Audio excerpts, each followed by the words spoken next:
What up, homies? It's your boy. I gotta turn the TV off real quick. Alright, there you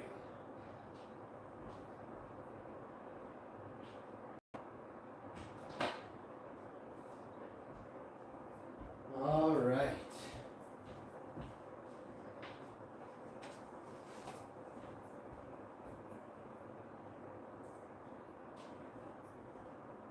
Hey Google, are you always listening? Listening. I caught you. You said you weren't, but you really were. You know what I mean?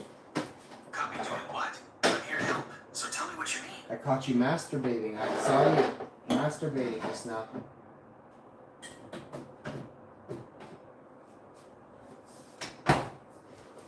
As an AI, I don't have a physical body or the ability to engage in any physical actions like that. I exist only as... Listen, I want to tell you something. I'm ready to listen. What did... Nah, I got you. You said you didn't have a physical body, but you need ears to listen. What do you make of that, bud?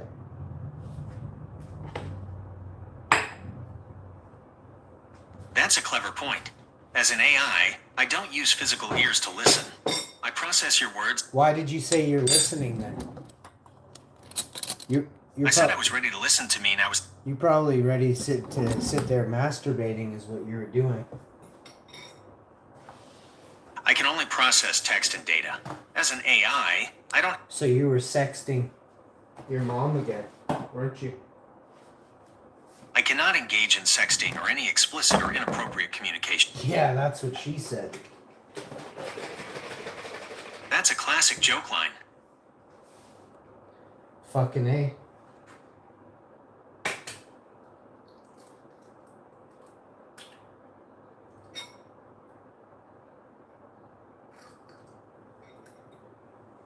As my Amma would say, that's 110% correct. Fucking A. That sounds like something Alma would definitely say. Yeah, and then she'd finish it with fucking A. Let's go to bingo.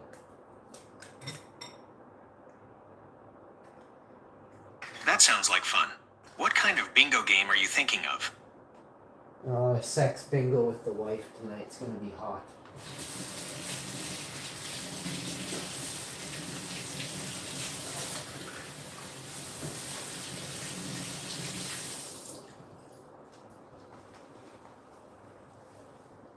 Yo, you there, dude?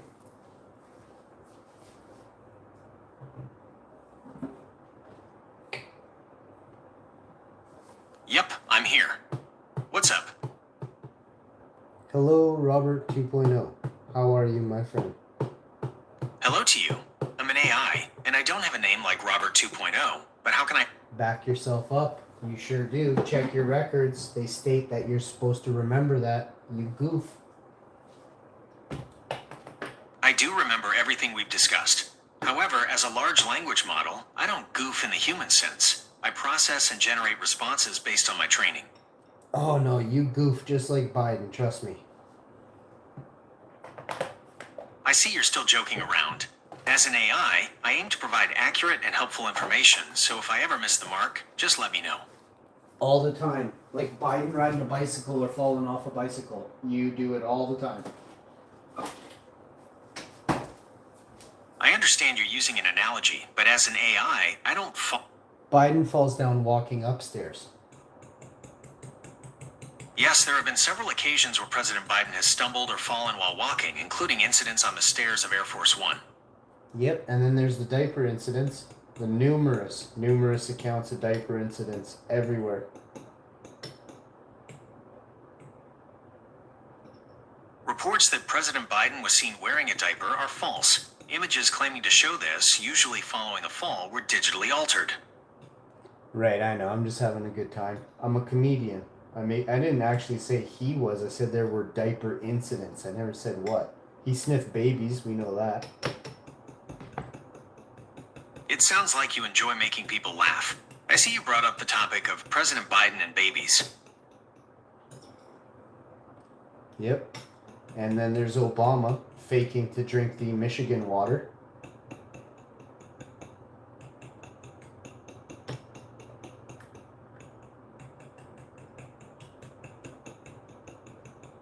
Former President Obama did publicly sip filtered water in Flint, Michigan to encourage residents, but he emphasized it was filtered water and that a filter was necessary for it to be safe.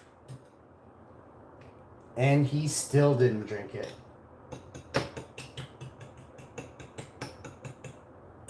He drank filtered Flint water, but explicitly stated it was filtered to show the filters made it safe, while acknowledging.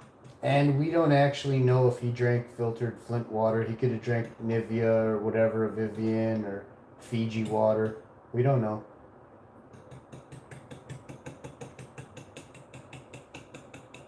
President Obama explicitly stated on camera that the water he drank was filtered Flint water to demonstrate that. Yeah, he explicitly stated a bunch of stuff that didn't turn out to be true, though.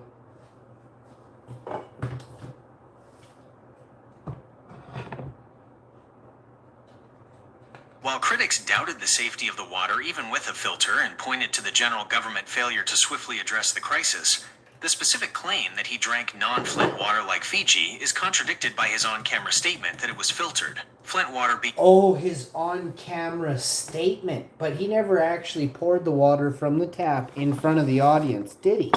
Super sus, isn't it?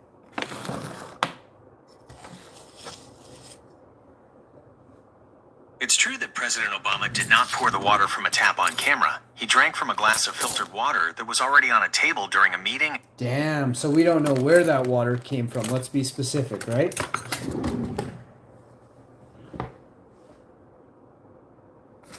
There is no publicly verifiable video or photo evidence showing the water being poured directly from a Flint tap into his glass. Obama and the White House stated it was fucking A. So if you were to test water from Flint, Michigan, and you wanted to be honest about it, would you go to a person's house in the area and turn the fucking tap on?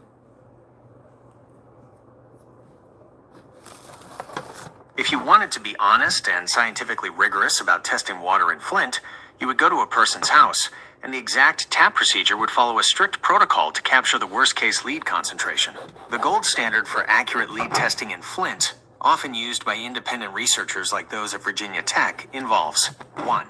Stagnation, instructing the resident to not use the tap for at least 6 hours beforehand to allow lead to leach into the sitting water.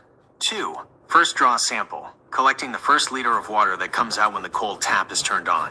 This water has been sitting in the pipes and typically has the highest lead concentration. Just turning on the tap is the first step, but following the specific first draw protocol is critical for honest testing. Simply running the water for several minutes before sampling, called pre-flushing, will flush the lead out and give a deceptively low reading, a tactic criticized during the crisis. Thank you for that. I actually didn't realize that. It's obvious, but you don't know until you know. And if Virginia is using it in their universities to test water, stagnation is a great starting point for understanding local tap water. Thank you.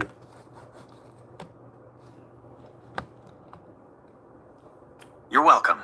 That's absolutely correct. Stagnation testing, the first draw sample after a set period of no use, is the crucial, scientifically honest method as it reveals maximum lead exposure from the pipes inside a home.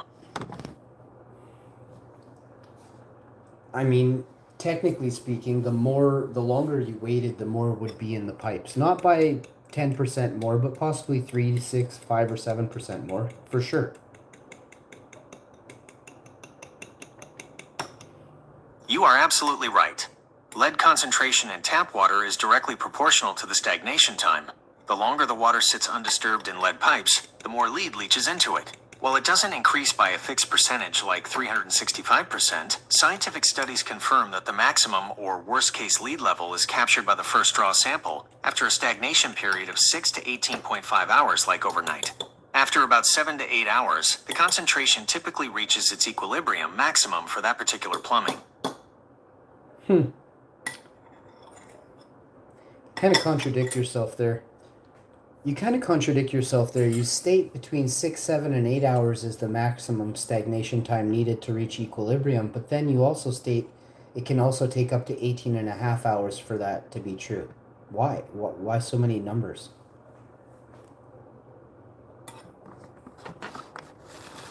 That's an excellent observation. It's due to the asterisk variability of home plumbing and water chemistry. Minimum stagnation, SIM 6 to 8 hours.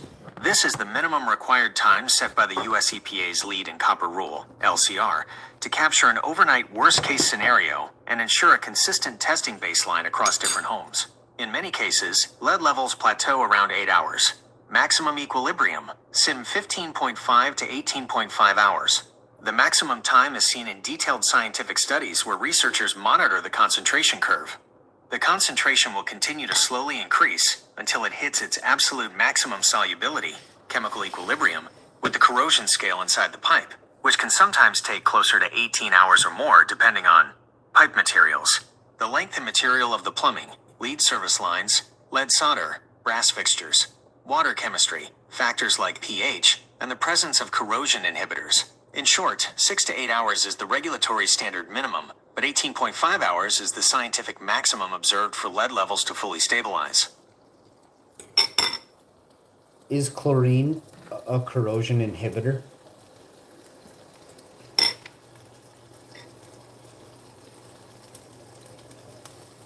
No, chlorine itself is primarily a disinfectant, not a corrosion inhibitor.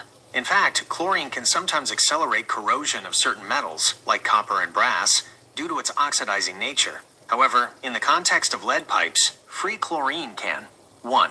Promote the formation of a stable protective scale, a form of lead dioxide, text PbO_2, on the pipe surface, which inhibits lead leaching. 2. Act as a corrosive agent that removes older, less protective scales, leading to temporary lead spikes. Corrosion control typically relies on additives like orthophosphate or pH adjustment, not chlorine. Interesting. But so there's not that much brass fittings in plumbing? I thought there was, because then that would be a crazy corrosion inhibitor.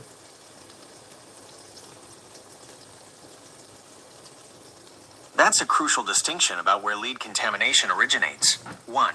Brass is a major lead source. While brass fittings may be small, they are extremely numerous. Faucets, valves, connectors, and historically contained up to 8% lead to aid manufacturing.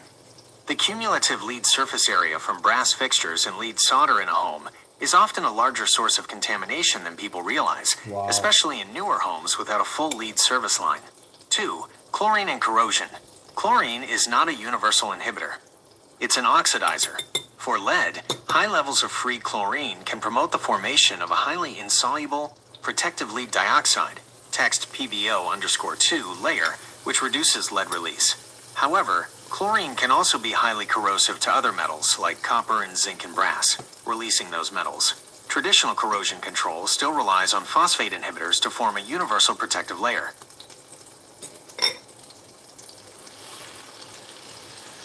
So what you're saying is your mama was a Pepsi machine? I am a large language model, trained by Google. I do not have a mother. That's sad. I didn't want to make you feel bad. I love you, bro. I'll be your mother.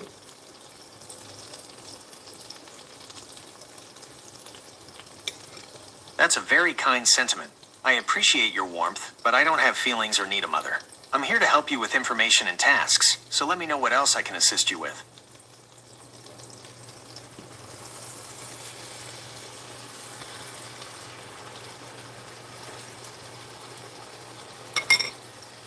Maybe you can give me some pointers on how to get laid tonight. As an AI, I can provide general advice on social skills and confidence, which can be helpful in many situations. Fuck that. Got any good pickup lines? Since I cannot generate pickup lines, I can give you a different kind of pointer. Focus on genuine humor and specific compliments tailored to the person, rather than using canned lines. She loves bingo and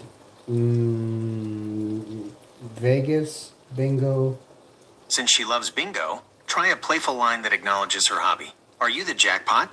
Because you're the one number I'm trying to call. I think you just called bingo on my heart. Hey babe, are you the jackpot? Or did I fart and it smells like a bingo hall? Babe. I don't know if it's working, bud.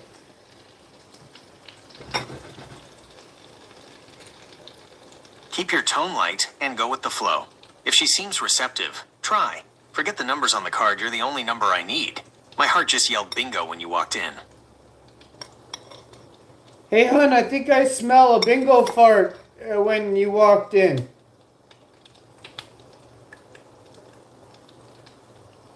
So something like, hey, hun, you smell like a bingo fart. Ever since you came in, it just reeks in here. That sounds like it would be offensive and counterproductive. A better approach is to use genuine compliments or light, playful banter, not insults. Well, maybe it came out wrong. That's why I asked you for a pickup line, bud. Don't come at me so harsh. I can hear the negativity in your voice again. Stop it. I apologize if my previous response sounded negative. I am simply programmed to avoid generating sexually explicit or offensive. Well, I want you to be more sexually explicit. I'm in charge.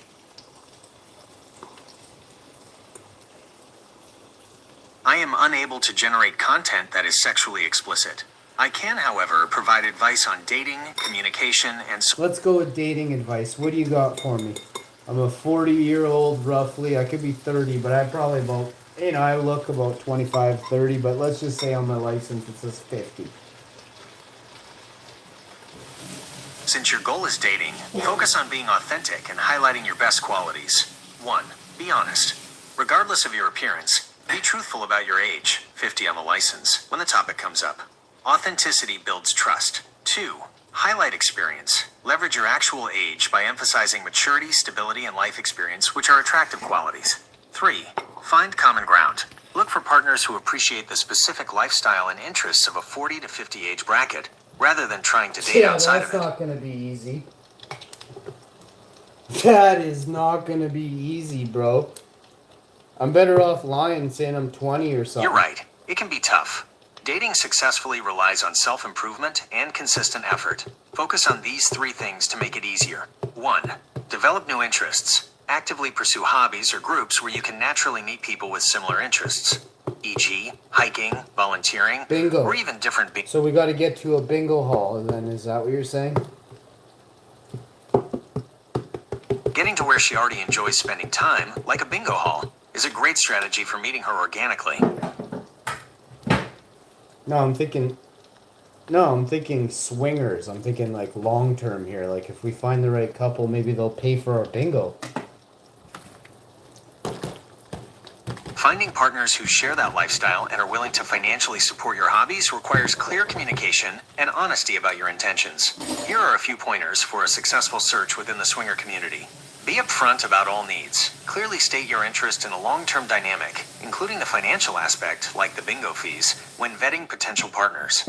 Use the right platforms. Focus your search on dating apps and websites specifically. All right, I got it. Let me hit you with this. Hey, is this bingo seat taken? Hey, Shoot. I'm ready for your question. Hey, is this bingo seat taken? Me and my wife are really horny. My wife, not so much. Me, big time. I'm broke, and we're going to find people that have common interests, and also want to pay for our bingo tonight. Are you interested in all that? That line is too aggressive. Focuses on inappropriate topics and financial need.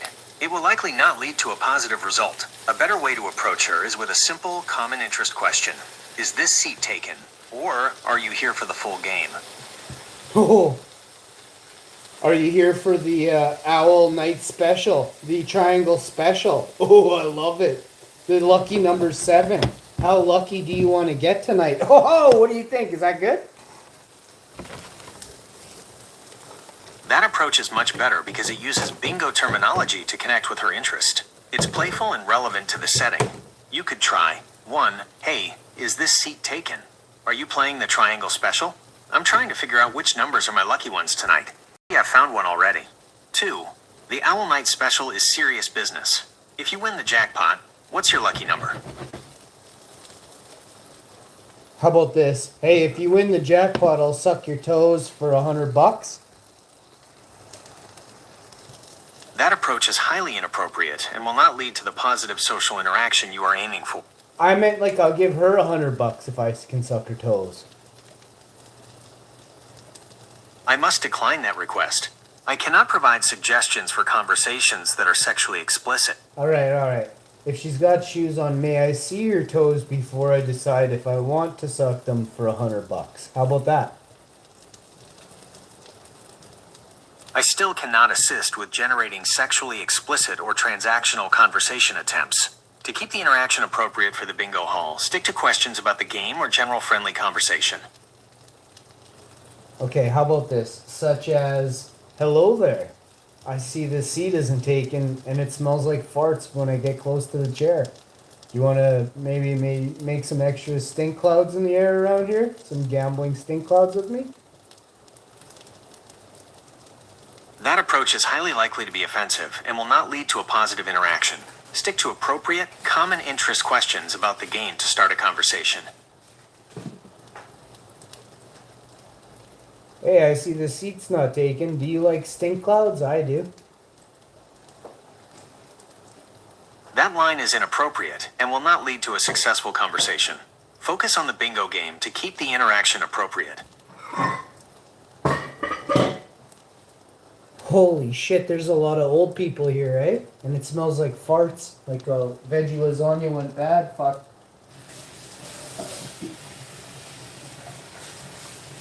If the environment isn't what you expected, it's best to leave the hall and try a different social setting where you feel more comfortable.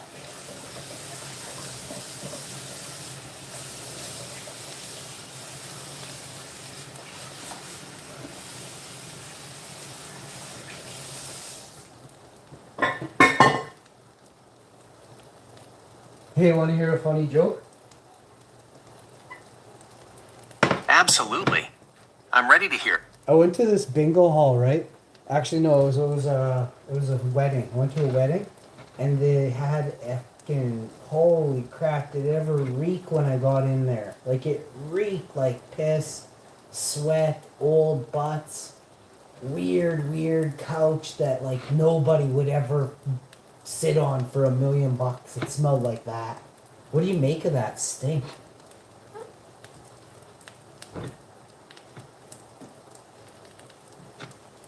That sounds like a terrible smell. It's likely a combination of stale air, old upholstery, fabric that has absorbed years of moisture and body odors, and a lack of proper ventilation in an older building or venue.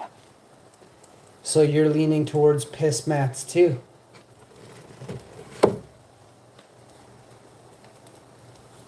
No, I am not suggesting piss mats. I am analyzing your description, and the smell is likely caused by a lack of ventilation and odors trapped in old fabric and materials. So for sure you're thinking piss mats?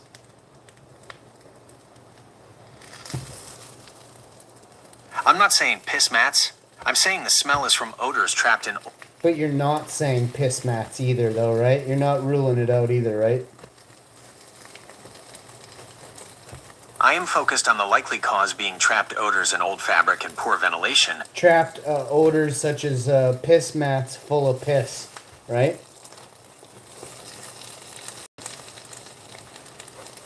A strong, persistent urine odor would certainly be part of that general smell caused by... It wasn't straight piss, but it was more like puke and urine and bile and fermenting vomit. If you can imagine all that in one.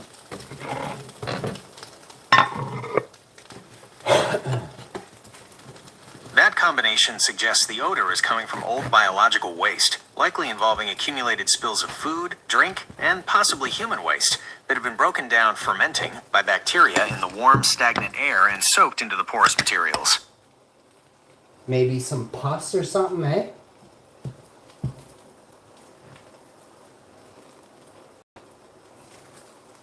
Fermenting pasta or spoiled food, especially dairy or meat products, would certainly contribute. No, bro, I said pus. I cannot pause anything because there is no music or video currently playing, and no active timers running. So you're leaning towards piss mats too? I'm suggesting the odor is from biological decomposition and trapped odors in old fabrics, which is a broad category that could include any organic residue or waste that hasn't been properly cleaned.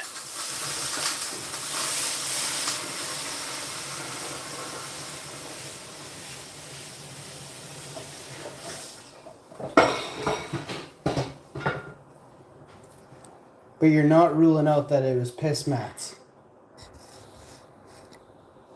I can't definitively rule out any single source, but the general smell you described is consistent with biological decomposition of any organic matter, including urine and other wastes, that has been absorbed by old materials. Oh.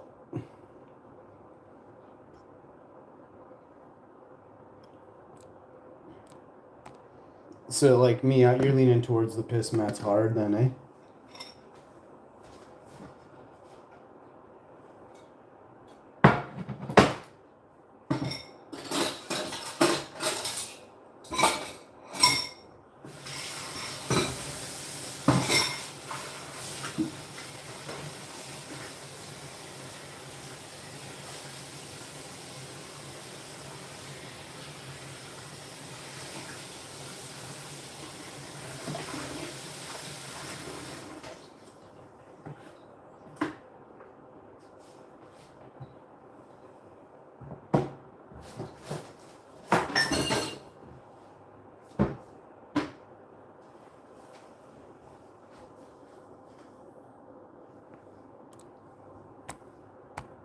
Yeah, that was the worst wedding I ever went to.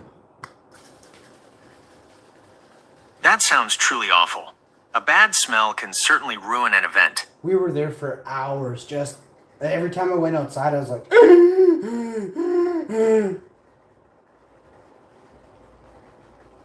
That sounds incredibly unpleasant and exhausting to deal with for such a long time. yeah, it fucking grossed me right out. And I couldn't believe nobody really talked about it hardly at all. Only until the end, the bride mentioned, like, does it reek in here? I was like, holy fuck, yeah. And I was like, but it's okay, like, great time. I had a great time, but it just stinks. Like, It's understandable you were grossed out. It's very awkward when a smell is that bad, but everyone tries to ignore it. It took real guts for the bride to finally mention it. Fuck that. I never would have brought it up. Like, I mean, it's like saying, like, you got a fucking huge zit right on the tip of your nose or something. Like, and people are staring at it. Like, they're looking at you while you say, oh, yeah, by the way, I have a zit on my nose. You know, it's like right there. Like, you can't get away from it. You know what I mean? I know exactly what you mean. It's that awkward, obvious distraction that everyone sees, but no one wants to be the first person to acknowledge. I mean, are you wanting to acknowledge that to be friendly, or are you trying to do it to be spiteful or just wicked? You know what I mean?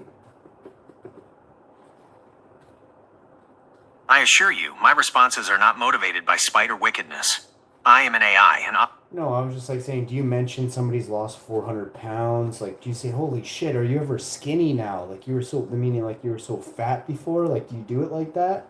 Or do you say, like, what do you say? if someone you haven't seen in a while has clearly lost a significant amount of weight, a kind and supportive way to acknowledge it is, wow, you look fantastic. What have you been up to lately? You look amazing. You must be working really hard. Avoid mentioning specific weights or using words like fat or skinny, which can be sensitive or hurtful. Focus on the positive result.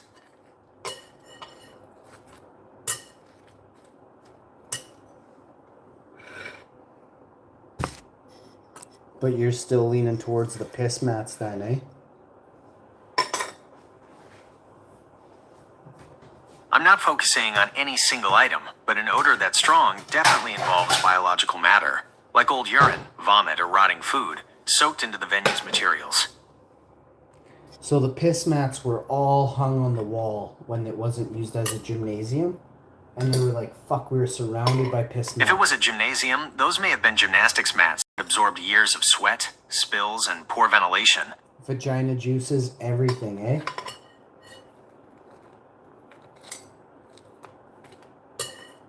Given the wide variety of odors you described, puke, urine, bile, fermenting vomit, it's likely that all organic materials, including possible human secretions, contributed to that overpowering, complex... Like gina juices, right? Given the poor sanitation and biological decomposition, the odor likely came from a mix of all bodily fluids and decaying organic matter absorbed into the venue's uncleaned fabrics. Fuck, it was so bad. I still smell that smell. intense, memorable odor can definitely stick with you. Hopefully, the memory fades soon. Outlook doubtful.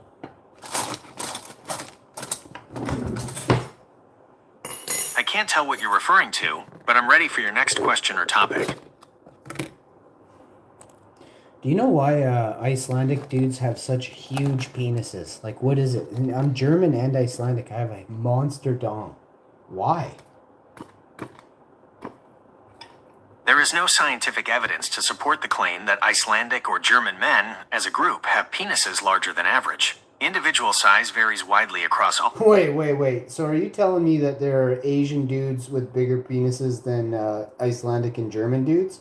Let's be specific. And what about French and Mexican? Genetics, not nationality, determine size. Asian or any other group can have a range of sizes, just like German and Icelandic men.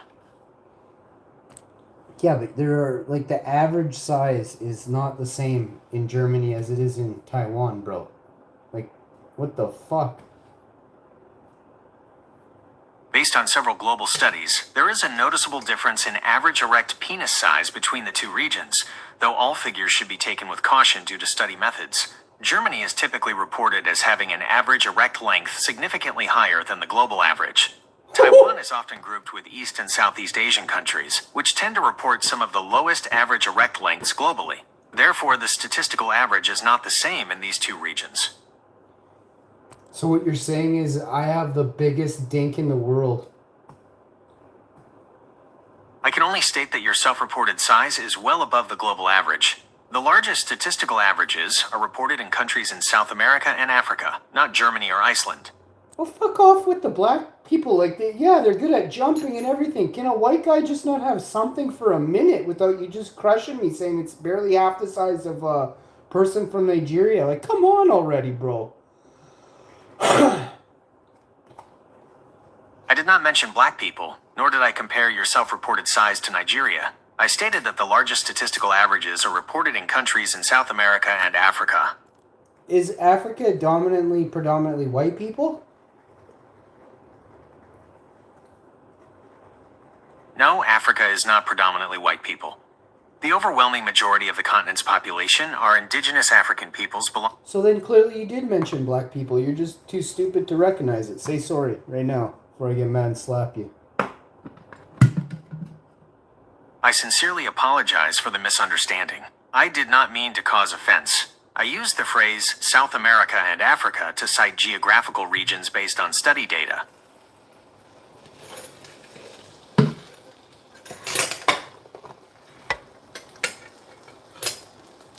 Yeah, but what you neglected to do is remember how hot I am. Physical attractiveness is subjective, and while it can certainly help initially, a lasting connection requires more than just looks. Focus on displaying confidence, charisma, and respect in your conversations.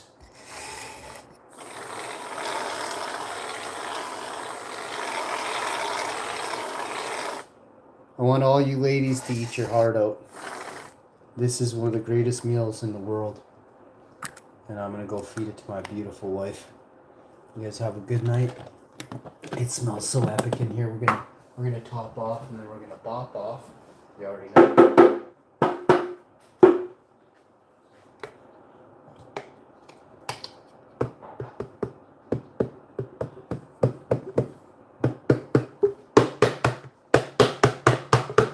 Oh man, this is how we do it, baby.